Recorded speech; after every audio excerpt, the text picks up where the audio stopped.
Hi there, and a very warm welcome to our new series, How to Run a Board Meeting.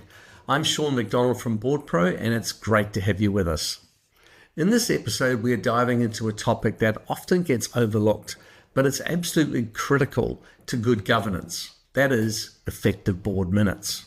Now, I know many of you joining are CEOs with busy calendars and plenty of boardroom experience under your belts. So first things first, thanks so much for carving out some of your time to be with us. We've designed these episodes to be practical, fast-paced, and filled with real-world insights you can take straight back to your organization. To guide us through this episode, I'm delighted to introduce Jen Butler, a highly respected board secretary and administrator who brings a wealth of knowledge from both the public and private sectors. Jen has worked across a wide range of industries and organizations of all sizes, and she's known for her fresh collaborative approach to good governance, planning, and administration.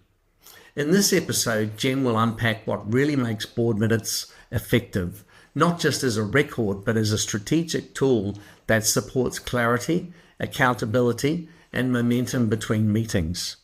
If you're a CEO who's ever wondered how much is too much or not enough when it comes to minute taking, then this session's for you. Jen, over to you. Thanks so much, Sean. Here we go. Why are your minutes important? Now, I know that some of you will have a lot of experience in minutes and reading minutes and setting minutes and sending minutes out to your board, but I think you're going to be surprised today to find out what other things are important in your minutes. So let's start. We want to fulfill our compliance requirements. Now, this is probably what most people think about minutes. In most jurisdictions, it's a legal requirement for incorporated bodies, trusts, and charities to keep a written record of meetings and board decisions. That's pretty standard. There are also resolutions required by law triggered by annual events or stages within a company that require minuting, such as payment of dividends, directors' certificates of solvency, fair value indemnity insurance, and the most common, approving the annual financial statements. Once the dominant view was that board minutes should not extend beyond the recording of decisions. This minimalistic approach reflected the view that the more fulsome minutes were more likely to contain ticking time bombs that could later get the board or the organisation into trouble. Greater attention to the effectiveness of governing boards has brought an increased possibility of legal challenge and greater regulatory and public scrutiny.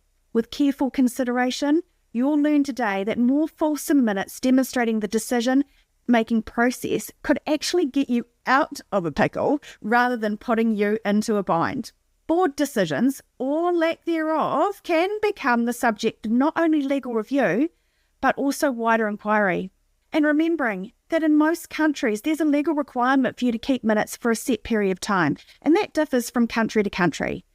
Minutes also provide an excellent history of decision-making many years after the fact. Most of us won't remember a board meeting that we held 6 months ago, let alone 6 or 60 years previous. An extensive history is the perfect for incoming directors to do due diligence. New directors need to be able to see the deliberations and considerations in decision-making. It's a bit like showing your workings in a math exam. A judge isn't just looking for the right answer, they're looking to ensure a robust process was taken when making decisions. Effective minutes need to note conflicts of interest. If you have a professional board secretary, one of their roles will be to review the material for discussion before you get to the board meeting and check that there are no known conflicts. If there are conflicts, the chair should be apprised before the meeting and an appropriate minute should be taken. This is where having a conflicts of interest policy, not just a register, but an actual policy, is really important. The way conflict is dealt with differs between countries, with some countries having strict and clear instructions in legislation how to navigate conflict, with others delegating this responsibility to the board. It's the board's responsibility to come up with the policy and to understand and apply those conflict policies at the time of the meeting. This is a good reminder that your board secretary should be across all the legislation that governs your organisation, your founding documents and your policies. I personally like to make a note in the interest register section of your minutes and then remind the board of the conflict again at the beginning of the conflicted agenda item. This way, there's no doubt that the matter of conflict was acknowledged and dealt with, and the directors are protected. Likewise, if a director votes against a motion or abstains, that too should be recorded. While it may not absolve a director from responsibility, as the board acts as one natural person, it will help to build a story for a judge which could protect that director from the decision should it become subject to legal scrutiny. Minutes can be used as evidence. For this reason, sensitive matters such as HR should be really carefully recorded, or, if in doubt, adopt the less is more rule. Something along the lines of, the board received an update on or discussed confidential matters in a closed session that was unminuted. What do you do when there's conflict on the content of the minutes? Have you ever been in a position where a board member or a CEO or SLT member asks you to change the minutes to suit their desired outcome? A good response to this is, I've recorded the minutes as a true and accurate reflection of the meeting. Unfortunately, I can only record what was said, not what should have been said. If there's still pushback, you can respond with, I'll just need to confirm that with the chair.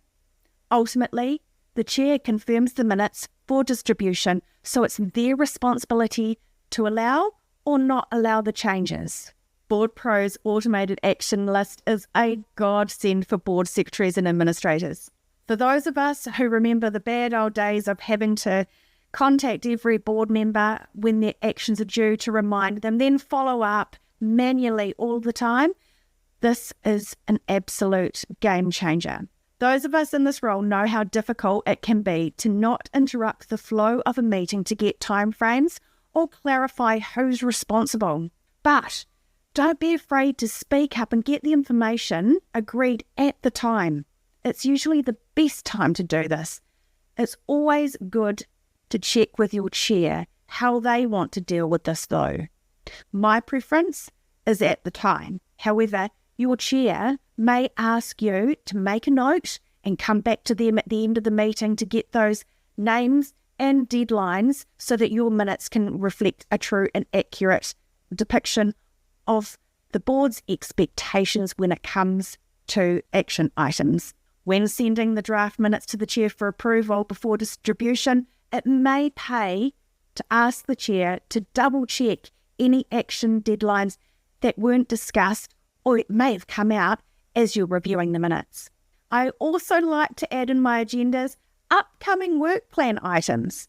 The purpose for this is to assign board members or managers to the upcoming tasks for the next meeting.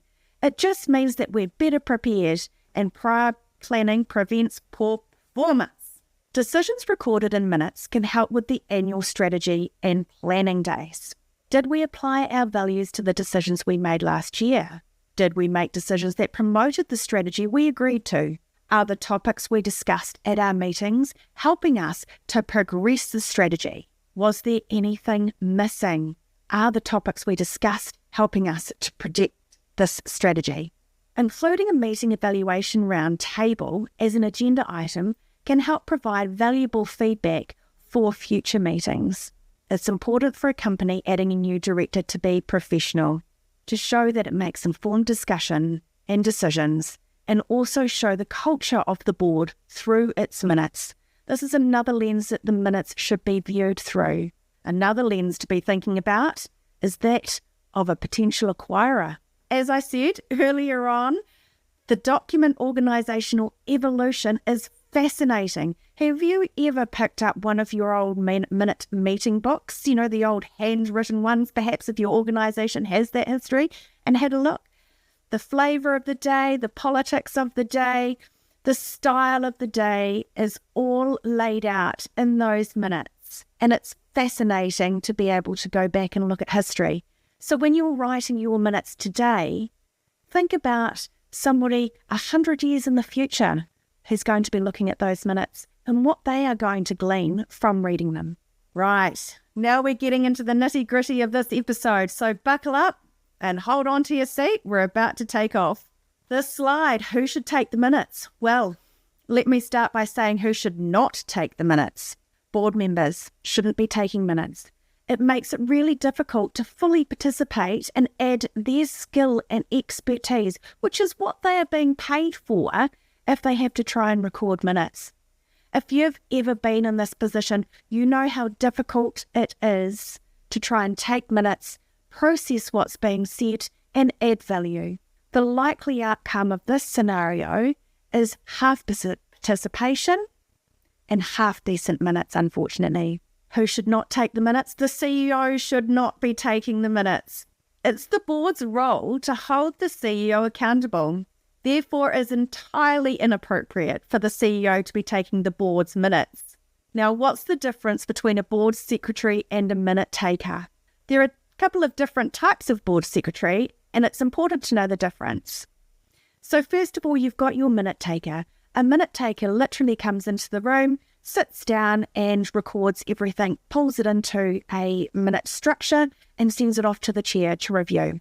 That puts a lot of pressure on the chair, and it means that the chair needs to know all of the legislation, all of the founding documents, and apply those and the other lenses that we're going to talk about today to those minutes. A board secretary will know that legislation, will apply it, and will bring it to the chair's attention and to the rest of the board's attention, which means that the board can focus on what it needs to, which is the strategy planning and receiving the information that's provided to them in the meeting. A professional board secretary takes care of everything, and they do that independently. It doesn't put any pressure on an internal board secretary to be asked questions from staff, particularly during difficult times like organisational restructuring, acquiring, selling, all of those points. It's really difficult to be working in the business and having your fellow colleagues know that you are privy to some information that they're not. So a professional board secretary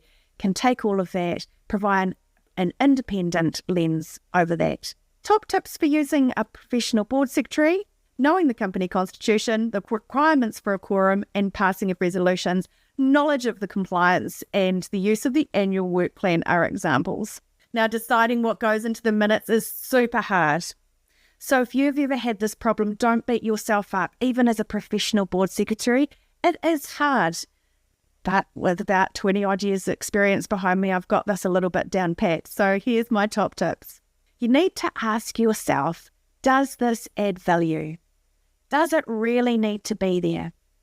Management decisions and operations don't need to be minuted, and neither do information or noting papers. They don't convey culture or support or governance directions and decisions.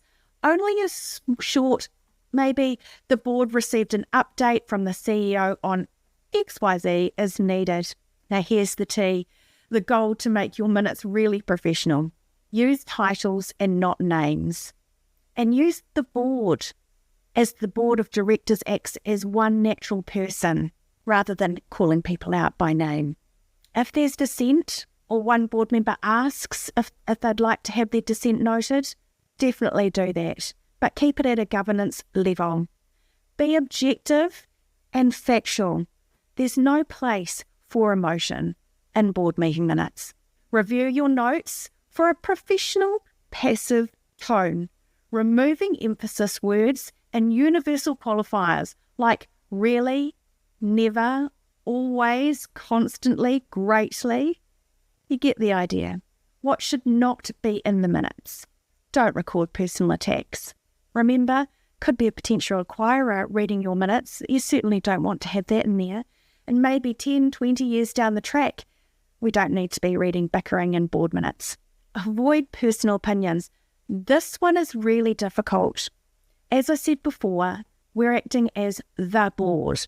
Now, it's really difficult when perhaps one board member is more vocal and they put forward their personal opinions as that of the board, and the board don't correct them. So that makes its way into the minutes. That's where you and the chair need to have a really good relationship and be able to work out what is the board's sentiment and what is that of personal opinions. But hopefully you will remember to keep those out. Again, as I said earlier, don't record details of HR matters. We certainly don't want our minutes to be in front of a judge, recording people's names. what people may think and potential outcomes before they're even decided. So yeah, HR matters. Less is more, definitely. Another top tip on how to create absolutely wonderful minutes is the lenses on which to review the minutes. Take time to really read through this slide. It's a great way to actually think, have I reviewed these minutes as a CEO or as a chair of a board with these lenses in mind? The first lens is that, are they a true and accurate reflection of the meeting? The second lens, will an absent director be able to gain enough insight into the discussion and the decision-making from these minutes? The third lens, are the minutes compliant and do they offer directors and the business protection, showing a judge how the decisions were really well thought out and well made? The fourth lens, if a buyer were to come along and read these minutes, what would they tell them? The last lens is a cultural lens, and applying things like XYZ was thanked for their time and left the meeting at 10 a.m. The board expressed delight in winning the Best Business Award and asked the CEO to convey its thanks and appreciation to the team. These small things, when included, will actually show the history and the culture that the board want to make. After all, the fish rots from the head down. The minutes need to reflect the culture the board expects to see in the business and the business to have. So do run over your minutes with that cultural lens. Is this how we want to be perceived? Now, this is a doubly loaded question. How long should the minutes be? If you're a board member joining us or a CEO, you're probably thinking as short as possible, the least possible time that I have to read. And you're right. Less is more, particularly if you're an independent director and you're across a few boards. The last thing you want is 20 pages of minutes to read. So remember to ask yourself, as the minute taker, the board secretary, that critical question: does it really need to be there? Does this minute add value through any of the lenses that we talked about on the previous slide? I love the extent to which matters are documented should be proportional to their substance or materiality, not how long the board spent discussing it. If you want to pick out a few interesting material facts to bullet point and noting in information papers, that could be useful for directors that were away or they want to refresh their memory maybe a year later from when the meeting happened. And it's great, paragraphs are not required. And this is often the hardest task, trimming back your notes as to what's actually required and important. It's really important that the chair receive the draft minutes a day or two after the meeting. And when I say a day or two, that's 24 to 48 hours, and it's equally important that the minutes are distributed to the board within 5 days of the meeting. The reason for this is that discussions need to be fresh in everyone's mind so that a true and accurate reflection of the meeting is much more likely to happen when the minutes are distributed promptly. The CEO should not review the minutes before the chair for obvious reasons previously, as mentioned. However, it is common practice to send the draft minutes to the chair and the CEO at the same time, or in some organisations, the chair asks the CEO to review on matters of technicality or strategic importance. My top 5 tips for writing effective minutes: Grammarly, professional writing, and using roles and not names. Checklisting at proofreading to remove they, them, us, we, and our. 2. Make sure you're clear about your chair's expectations and what they would like to see.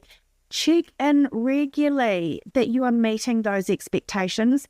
And 3, be confident to speak up in meetings. You can use things like, if I could just summarise that for the minutes. So, from a governance perspective, what's the direction that you are giving? How would you like that recorded for the minutes?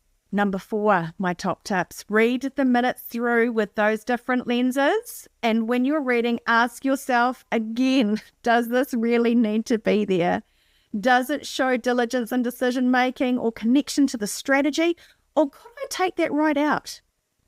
So really great question to ask. If I took this right out, what value would be missing from the minutes? And number 5, If you're not an experienced minute taker, use AI to help you put a professional lens on your notes. The secret to getting great results from AI is writing great prompts, and it may take you a little while to get there, but just keep using it and keep trying and seeing if it does actually feel like it's improving and helping you improve your minutes. Okay, thanks, Jen. So in this quick demonstration, I'll show you how BoardPro makes it fast, easy, and stress-free to create professional, action-focused board minutes all in one place. From capturing key decisions to assigning actions and formatting minutes with a click, you'll see how BoardPro helps you stay organized, compliant, and in control. So let's get started. It's now the day of the meeting and we're ready to take the minutes. Minute taking follows the agenda of the meeting, as you can see here on the left-hand side.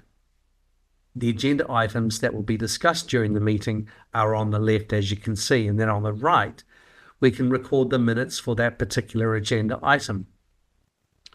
If the agenda order changes at the last minute, then no problem with BoardPro. Simply select the agenda item and drag it to the new location of your agenda. You can add minutes in 3 ways: notes, decisions, and actions. Now, for this particular example, I've already added the notes, decisions, and actions in there just for speed of the demonstration. Now, these are split up to give you as much automation as possible and to help you look back later on finding your decisions and your actions in their respective registers. So let's go ahead and add one for each of these. The first one is the note, and this is the one basic text box for you to record this minuted item, and you can add as many notes as you wish. Next, we can add a decision. Now, the reason a decision is added separately is that not only does it populate the minutes of your meeting, but it's also copied into your central decision register. This allows you to find past decisions across all meetings with a one simple search. New directors coming on board can get up to speed really quickly. And finally, we can add an action. Actions are assigned by the board, and as you would expect, all actions are given a due date. BoardPro will use this due date to send a few automated follow-up emails to the owner or owners to keep the ball rolling on their specific action item. And just like your decisions, your actions have a separate register as well. So that's how we enter the minutes with BoardPro. Let's take a quick look now at the preview of the minutes to see what they look like. And as you can see here, all the information we have added has been compiled into a really clean and professional looking minuted document ready to be sent to your board, either at the end of the meeting or when your minutes have been confirmed in draft. As you would expect, minutes can be updated easily here before the final draft. So that's a quick demonstration of how to create your minutes with BoardPro. So we're thrilled to bring you our brand new 6-part series designed to help CEOs with their most important meeting, the board meeting. Whether you're looking to sharpen your strategic vision, craft smarter board agendas, write more effective minutes, or ensure clear follow-through on board actions, this series has really got you covered. So each episode dives into one of the 6 essential pillars of running a successful board meeting, no matter where you are in your governance journey. And you'll find practical insights and proven tools and fresh inspiration to elevate your boardroom impact. So let's take a look at what's coming up next in our series. In the next episode, Stephen dives into the powerful connection between your organization's strategic vision and board agenda, and how getting this right sets the tone for every board conversation that follows. So get ready to shift your thinking and sharpen your focus. In episode 2, we're joined by Julie Garland-McClellan, CEO of Director's Dilemma, and a leading expert in governance.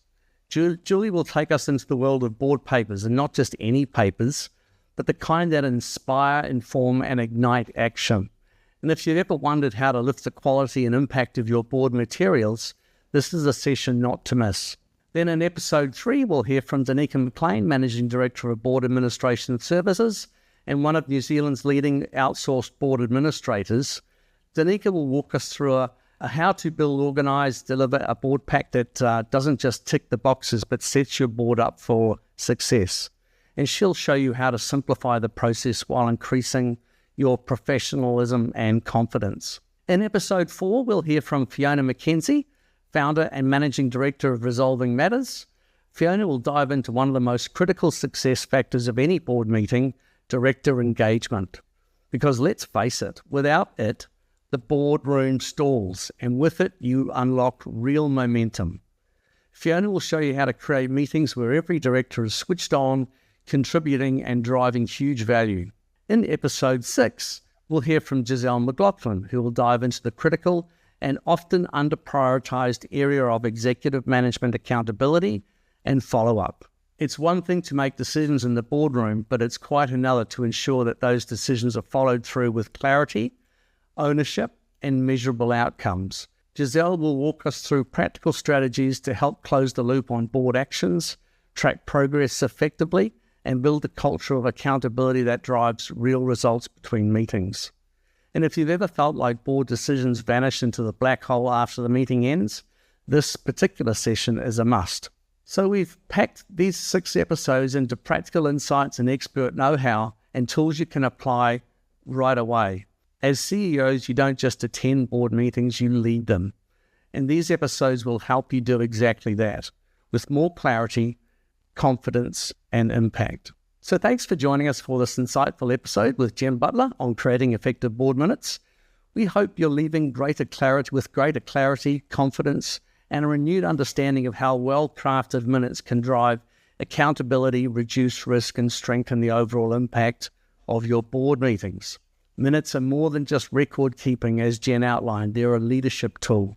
So if today's session sparked ideas, we'd love to hear your thoughts. Join the conversation on LinkedIn, or better still, explore how BoardPro can help streamline your minute-taking and board meeting processes, starting with our 30-day free trial, and there's no credit card required. So thanks again for being with us. We hope you enjoy the rest of the episodes in the series, How to Run a Board Meeting. Thanks for watching.